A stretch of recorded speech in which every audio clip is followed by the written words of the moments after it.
El Foro Argentino de Radios Comunitarias presenta Informativo Farco. ¡Ganamos! ¡Es el triunfo de las organizaciones libres del pueblo! Las noticias desde los ojos de las radios comunitarias. Corresponsales en todo el país. Si usted viene con una orden judicial, la única orden es esta, me hace así, con una escopeta. Esta es la orden. Otras voces, otras noticias, otro punto de vista. Informativo Farco.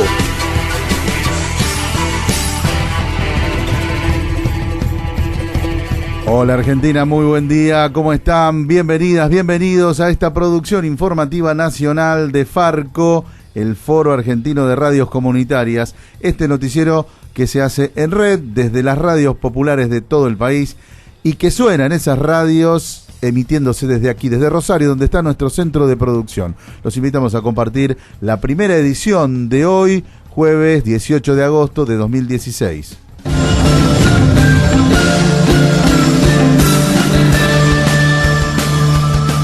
La procuradora Alejandra Gils Carbó falló contra los tarifazos y ahora define la Corte Suprema.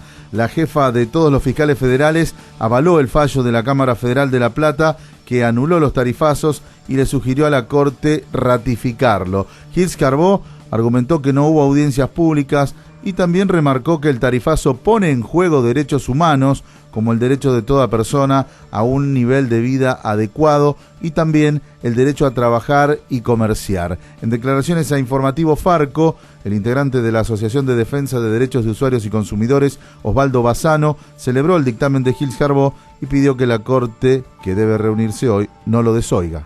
No se puede llevar por delante a los derechos de las personas. En este caso, la parte más débil de la relación, que es el consumidor, que es el usuario, que por eso se lo protege. Por eso el procedimiento, porque hay un monopolio del otro lado y tiene que ser protegido por estos elementos.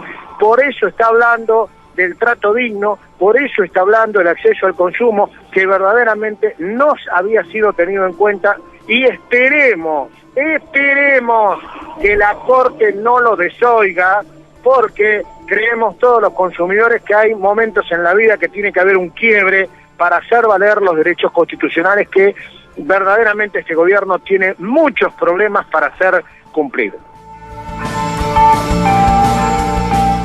La procuradora Gils Carbó basó su dictamen contra el tarifazo en que no hubo audiencias públicas, pero también se enfocó en cómo el tarifazo afecta a la actividad económica, el consumo y las fuentes de trabajo. En un tramo de su dictamen, la procuradora señala que el acceso al servicio básico del gas es indispensable para la continuidad de la actividad económica de los comerciantes, las empresas, en especial las pequeñas y medianas, las fábricas recuperadas y las cooperativas, de las cuales, dijo, depende en gran medida la conservación de las fuentes de trabajo. La Corte, como decíamos, se reúne hoy. No está confirmado que vaya a tratar el tema de los tarifazos, pero también es posible que pueda haber una definición sobre el tema.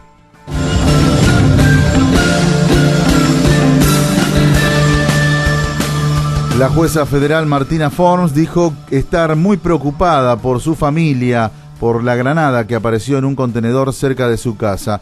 Ella es una de las magistradas que frenó los tarifazos, haciendo lugar a presentaciones de organizaciones de usuarios y consumidores.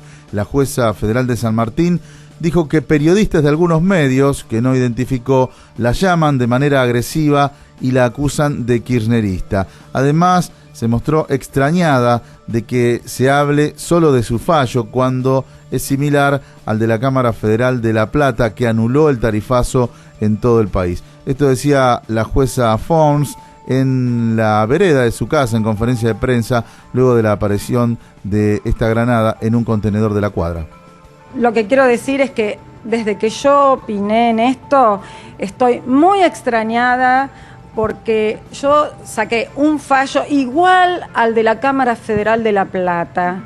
Y sin embargo, del único fallo que se habló es del mío, fui recusada con motivo de hablar con los periodistas, cuestión que yo ya había emitido mi sentencia, que era pública, estaba en el sistema de internet, la actora ya lo conocía, ellos podían haber dado inclusive a conocer.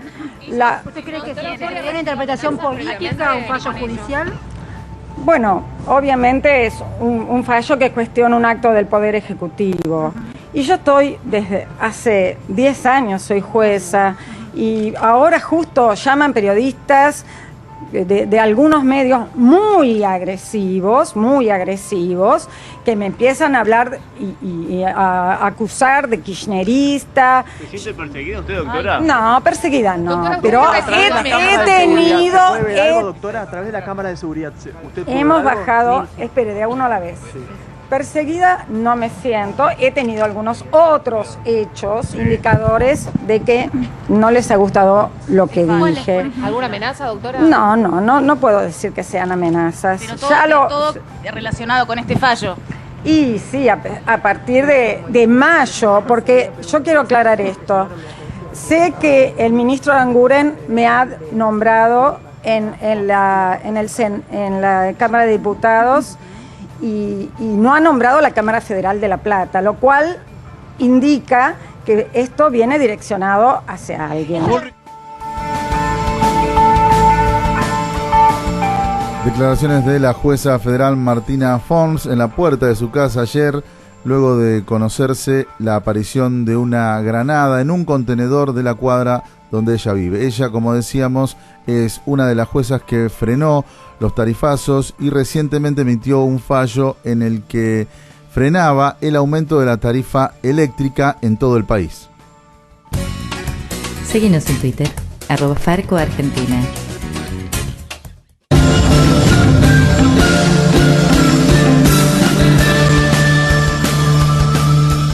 En Tucumán no se concretó todavía la liberación de Belén. Por razones burocráticas, la joven que fue condenada a 8 años de prisión por un aborto espontáneo sigue presa, a pesar de que la orden de la Corte tucumana fue su inmediata liberación.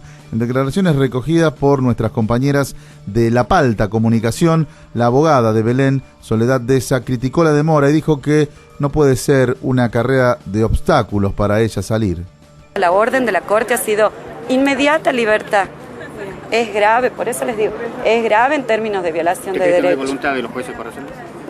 Y yo creo que, le digo la verdad, yo no sé si no estoy en la cabeza de los jueces, pero por la forma en la que yo veo cómo se están manejando con esta criatura, y a mí me da mucha pena. Yo veo una gran demostración de poder, veo mucha asimetría y sobre todo veo jueces que aprovechan de su lugar de poder para seguir generando obstáculos. Entonces, no puede ser que para Belén sea una carrera de obstáculos salir de la justicia penal cuando ha entrado del cogote en 10 minutos. Eso, me parece que eso como sociedad nos tenemos que interpelar al menos. Podemos estar de acuerdo o no, cada uno puede tener su cosmovisión moral, pero ¿de qué estamos hablando? De un sistema penal al que uno entra en 5 minutos y es un laberinto kafkiano para salir. Era la abogada de Belén, Soledad Deza, en declaraciones a nuestros compañeros de La Palta Comunicación. La liberación, ordenada el martes, espera que finalmente se concrete en el día de hoy.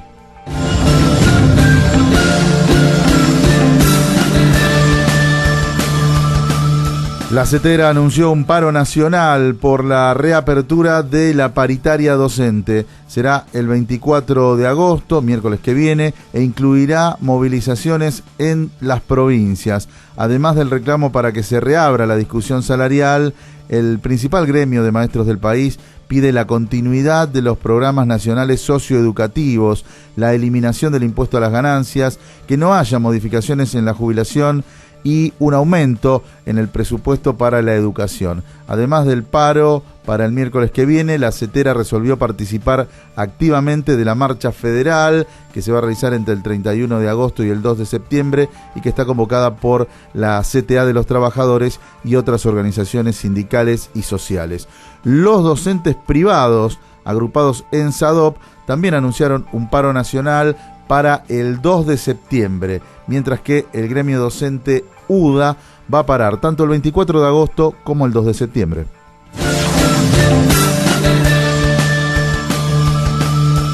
Y nos vamos ahora a Tierra del Fuego, porque allí crece la población pero faltan viviendas y encima hay un negocio que se sirve de esa necesidad. Sin embargo, aparecen alternativas para encontrarle una solución a este problema que afecta a miles de familias. Nos cuenta más nuestra compañera Luz Carpati desde Radio Activa de Ushuaia en Tierra del Fuego.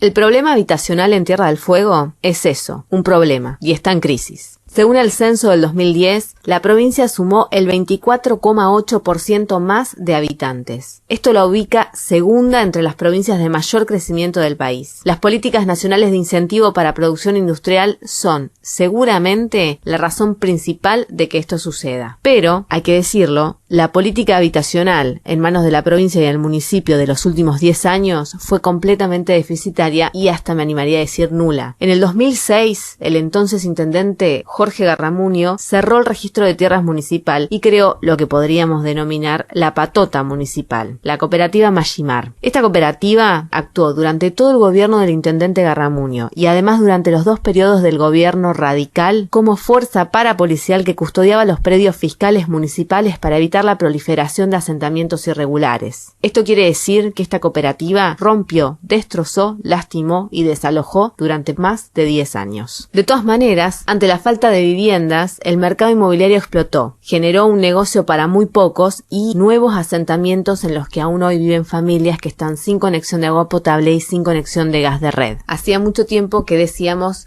en Ushuaia no hay más tierra. Con el cambio de autoridades en la municipalidad de Ushuaia, se comenzó a discutir la distribución de la tierra nuevamente. El nuevo intendente Walter Boto terminó con Magimar y además presentó ante el Consejo Deliberante de la ciudad un proyecto urbano ambiental que es sumamente ambicioso y que busca urbanizar los asentamientos urbanos que ya están establecidos y además generar barrios nuevos, pero todo esto de forma armónica con el bosque. El primer paso que tuvo que llevar adelante el Ejecutivo Municipal fue pedir la desafectación de 1.800 hectáreas de bosque nativo. Esto generó varias discusiones, tanto con la UCR como con el PRO, y hasta se disparó en niveles nacionales. El Consejo Deliberante finalmente aprobó la desafectación de las primeras 500 hectáreas. Todo esto también hay que decirlo acompañado por una gran presión popular buscando la nueva distribución de las tierras. El día de la sesión estuvo presente el intendente Boto y esto era lo que decía. Sí, vengo a pedir perdón. También vengo a pedir perdón en nombre del Estado. Vengo a pedir perdón por la motosierra. Vengo a pedir perdón por la violencia contra el pueblo, contra las mujeres, contra los trabajadores. Por supuesto que vengo a pedir perdón por tanta violencia contra los sectores populares de esta querida Ushuaia. Podemos decir entonces que el día de la sesión fue un día sumamente importante para Ushuaia. No solamente porque comenzó a rediscutirse la distribución de la tierra, discusión que había estado postergada durante muchos años, sino que además el intendente Walter Boto pidió perdón en nombre del Estado por todos los años de persecución que sufrieron muchos de los vecinos de nuestra ciudad. Luz Carpati, desde Radio Activa, Ushuaia.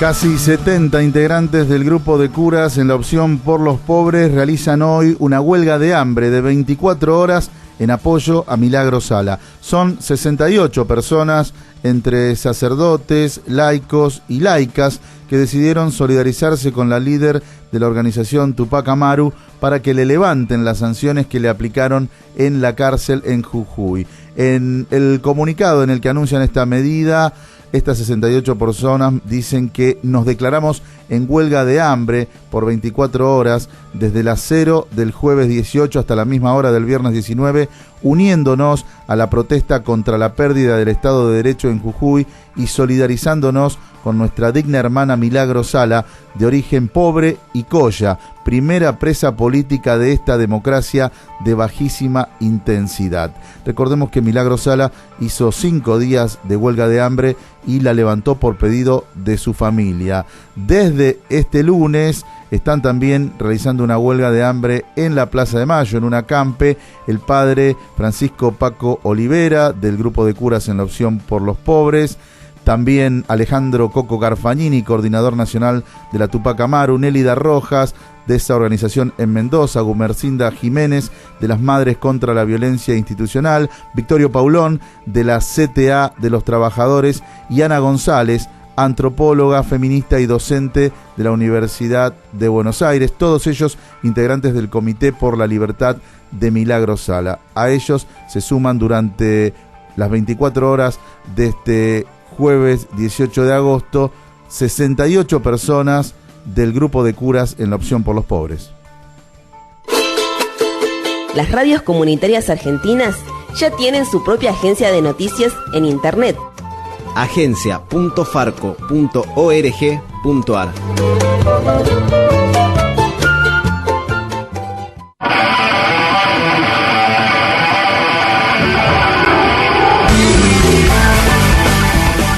Hasta aquí llegamos con la primera edición de Informativo Farco de hoy, jueves 18 de agosto de 2016. Cristian Torres estuvo en los controles, Pepe Frutos en la conducción, junto a las radios comunitarias que integran Farco. Nos volvemos a encontrar en la segunda del día. Chau. Hasta aquí presentamos Informativo Farco, una producción del Foro Argentino de Radios Comunitarias. Corresponsales en todo el país. Otras voces, otras noticias, otro punto de vista.